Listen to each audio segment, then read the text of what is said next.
Ego, ये word दिखने में जितना छोटा और सिंपल लगती है, असल में ये उतना ही डेंजरस और पावरफुल है। अगर तुम मुझसे पूछो कि इस ब्रह्मांड में सबसे पावरफुल फोर्स कौन सी है, तो मेरा आंसर होगा ईगो। एक ऐसी चीज जो किसी भी आदमी से कुछ भी करवा सकती है, अपनी गरीबी को हमेशा के लिए खत्म करने से लेकर अपने धोखेबाज दोस्त से रिश्ता तोड़ने तक, अपने रिश्तेदारों को चुप करवाने से लेकर अपने ब्लड लाइन का सबसे सक्सेसफुल आदमी बनने तक, एक अच्छी फिजिक बनाने से लेकर अपनी पूरी पर्सनालिटी को बदलने तक, तुम्हारी ईगो तुम्हें तुम्हारी औकात से बड़े सपने अचीव करवा सकती है। अगर तुम अपनी ईगो को सही डायरेक्शन में यूज करते हो तो तुम कुछ भी कर सकते हो। एंड आई रिपीट, कुछ भी, जिसके लिए तुम्हें इस ईगो को पूरी तरह से डिकोड करना पड़ेगा, जो मैंने इस वीडियो में स्टेप बाय स्टेप बताया है। तो एक भी स्टेप मिस मत करना।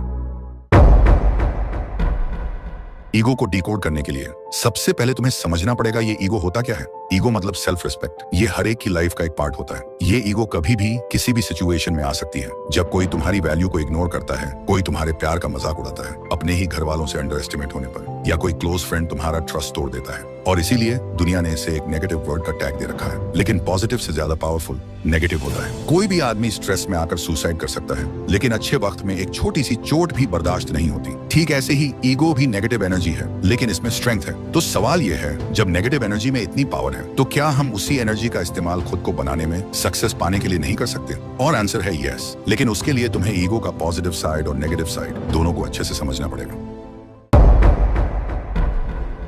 ईगो का पॉजिटिव साइड जानने से पहले तुम्हें इसका नेगेटिव साइड जानना पड़ेगा। कभी नोटिस किया है, जब ईगो हर्ट होता है, हम जीतने के लिए जीने लगते हैं, खुद के लिए नहीं, दुनिया को प्रूव करने के लिए। ईगो तुम्हें अंधा बना देता है। तुम मानते ही नहीं कि तुम गलत हो सकते हो। एडवाइस इंसल्ट लगती है, किसी के सजेशंस छोटे करने वाले लगते हैं। तुम्हें लगता है सब तुम्हारे अगेंस्ट हैं। तुम्हारा दोस्त तुमसे कुछ कहना चाहता है, लेकिन तुम्हारा ईगो कहता है अगर मैं पहले मैसेज करूंगा तो मैं छोटा पड़ जाऊंगा। सोचो, ईगो कितनी छोटी चीज पर ट्रिगर हो जाता है, जो हमें एक मैसेज करने का हक भी छीन लेता है। एक सिंपल मैसेज, एक माफी, बस ऐसी ईगो की वजह से नहीं होती। और एक रिश्ता, एक चांस, एक अपॉर्चुनिटी चुपचाप हमसे छिन जाती है। सच ये है, ईगो सक्सेस से ज्यादा फेलियर लाता है। ईगो सीखने का हक छीन लेता है। तुम्हें लगता है तुम सब जानते हो, और वही सोच तुम्हारी जिंदगी रोक देती है। ईगो तुम्हें एक ऐसी दुनिया में डाल देता है जहां सिर्फ तुम हो, बिना कनेक्शन, बिना रिश्तों के, सिर्फ अपने आप को सुनते हुए, और हर किसी से अलग पड़ जाते हो। और सबसे बड़ी बात, तुम ईगो में जीत जाते हो पर जिंदगी में हार जाते हो।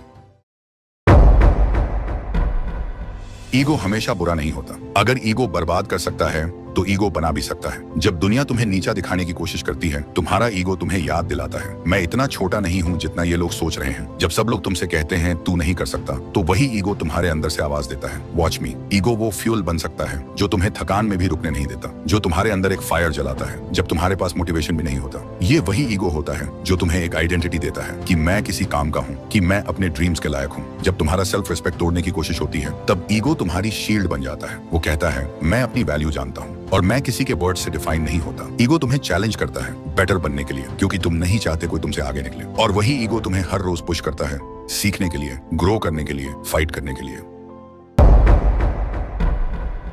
ईगो को कंट्रोल करना मतलब अपने आप को समझना, अपने रिएक्शंस को देखना, और हर जीत से पहले एक बार सोचना, क्या मैं सीख रहा हूँ या सिर्फ दिखावा कर रहा हूँ। सबसे पहला स्टेप है एक्सेप्टेंस। मान लो कि तुम्हारे अंदर ईगो है, सबके अंदर होता है, लेकिन फर्क तब पड़ता है जब तुम उसे हैंडल कर पाते हो, ना कि वो तुम्हें हैंडल करे। एग्जाम्पल, किसी ने तुम्हें पब्लिक में पॉइंट आउट किया, तुम्हारा पहला रिएक्शन होता है, कौन होता है मुझे बोलने वाला। लेकिन अगर तुम पॉज करते हो और सोचते हो क्या ये बंदा सही कह रहा है, तो तुम ईगो के ऊपर कंट्रोल लेना शुरू कर रहे हो। ईगो को कंट्रोल करने का दूसरा रास्ता है लर्निंग माइंडसेट। हर सिचुएशन में ये सोचो, मैं यहाँ से क्या सीख सकता हूँ। ईगो कहता है मुझे सब पता है, लेकिन ग्रोथ माइंडसेट कहता है मुझे और भी सीखना है। जब तक तुम सीखने को ओपन नहीं होते, ईगो चुपके से तुम्हारी प्रोग्रेस खत्म करता रहेगा। तीसरा रूल, फीडबैक लेना सीखो। जो लोग तुम्हें सच बोलते हैं वो तुम्हारे दुश्मन नहीं होते, वो तुम्हारे असली मिरर्स होते हैं। उनसे भागना बंद करो, उनसे सीखना शुरू करो। चौथा स्टेप, साइलेंस। कभी कभी चुप रहना सबसे बड़ा ईगो कंट्रोल होता है। जब तुम प्रूव नहीं करते, जस्टिफाई नहीं करते, तो तुम्हारे एक्शंस बोलते हैं, और वही तुम्हारी स्ट्रेंथ बन जाती है। ईगो को तोड़ने की जरूरत नहीं, उसका डायरेक्शन बदलने की जरूरत है। ईगो से लड़ोगे तो थक जाओगे, लेकिन अगर उसे गाइड करना सीख गए तो वो तुम्हारी एनर्जी बन जाएगा। तो इस वीडियो में हमने सीखा कि ईगो तुम्हारा सबसे बड़ा एनिमी भी बन सकता है और तुम्हारी पावर भी बन सकता है। फर्क सिर्फ इतना है, तुम उसे कंट्रोल करते हो या वो तुम्हें। जिंदगी में हर जगह ईगो का टेस्ट होगा, कभी सक्सेस मिलने पर, कभी इंसल्ट मिलने पर, कभी जब तुम्हारा सब कुछ टूट रहा हो और कभी जब तुम सब कुछ जीत चुके हो। ईगो का नेगेटिव साइड कहता है कोई मुझे नीचा ना दिखाए। ईगो का पॉजिटिव साइड कहता है मैं सीखने के लिए झुक सकता हूँ। आंख बंद करो, सोचो, क्या तुम्हारा ईगो तुम्हें ऊपर ले जा रहा है या नीचे खींच रहा है? जब जवाब मिले, वहीं से तुम्हारा असली कमबैक शुरू होगा। This is the power of ego and now it's in your hands. Ego को कंट्रोल करके तुमको एक मॉन्स्टर पर्सनैलिटी पर्सन बनना पड़ेगा। और वो कैसे, वो मैंने स्क्रीन पर दिए हुए वीडियो में एक्सप्लेन किया है, क्लिक करके देख सकते हो। और हाँ, मैं तुम्हें वहीं मिलूंगा।